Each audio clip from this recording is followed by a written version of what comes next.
Drink your coffee, read your sports, listen to the Dream Report. It's Monday morning, March 24th, 2026, and this is the Dream Report. I'm Marcus. And I'm Dana. This week, we're breaking down a staggering $250 million auction result in Orlando and what that massive influx of data means for your heavy equipment valuations. Yeah, the Florida sun wasn't the only thing heating up last week. We saw some massive movement in iron that's going to have a ripple effect across several verticals.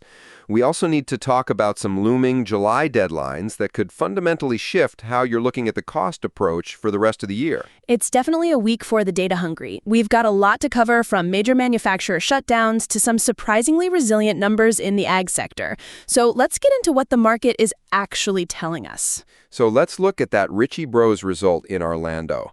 Pulling in over $265 million in a single week is, frankly, a staggering amount of iron moving through one location, and it really serves as the definitive benchmark for the first half of 2026. It really is, and what I found most interesting wasn't just the total, but the scale of the cross-vertical participation. We saw everything from articulated haulers to specialized vocational units moving at prices that suggest there's still plenty of capital waiting on the sidelines for the right assets.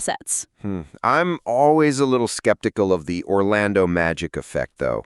You have to wonder if these numbers are slightly inflated by the sheer density of buyers in one spot, or if they actually reflect the broader market reality for appraisers working in, say, the Midwest or the Pacific Northwest. That's a fair point, Marcus, but when you look at the sheer volume of data points coming out of a $265 million event, it becomes hard to dismiss as a localized blip.